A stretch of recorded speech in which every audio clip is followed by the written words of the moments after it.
Hi guys, in today's video, I want to start with a personal experience that connects to our topic.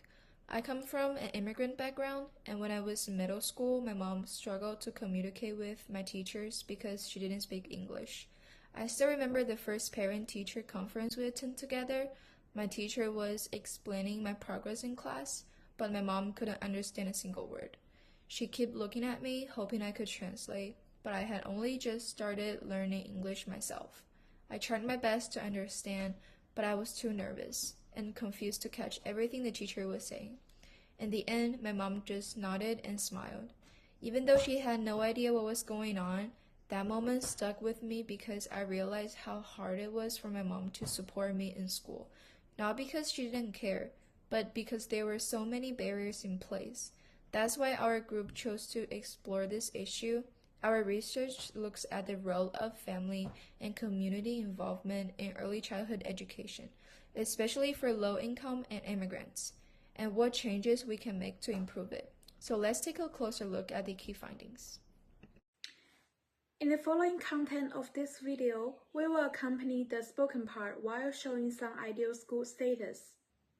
Research shows that family and community engagement enhance children's academic success and social-emotional skills. However, not all families have equal opportunities to participate. Many school policies favor middle-class, native English-speaking families, assuming parents can attend meetings or help with homework. For families facing long work hours, language barriers, or cultural differences, this expectation can be challenging.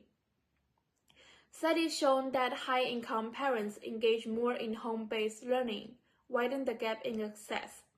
Schools often define involvement narrowly, like attending events, but many cultures support education through storytelling, religious teaching, or community activities.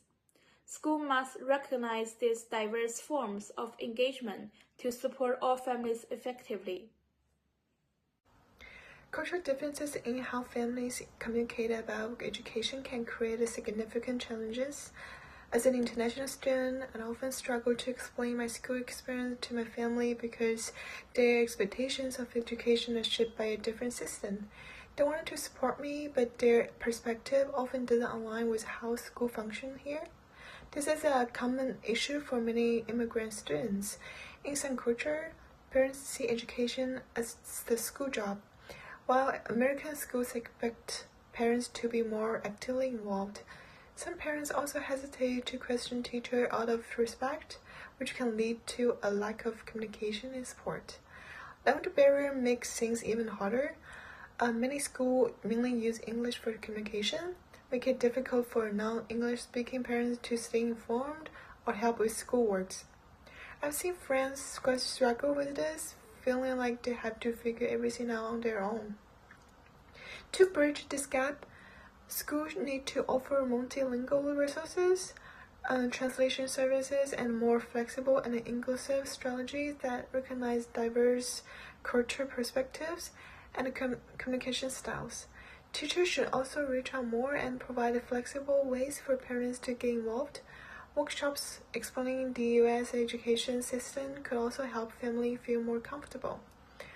By making schools more inclusive, we can support immigrant students like me to create stronger family-school communications.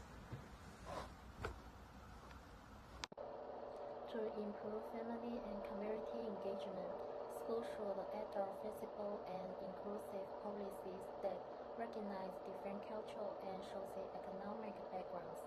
In addition, improving communication with multilingual teachers and translation services can really help non-English speaking parents stay informed.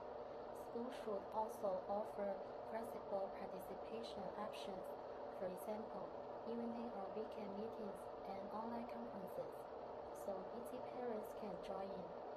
Community partnership with libraries and museums can provide more learning resources, while home visit programs let teachers better support their students.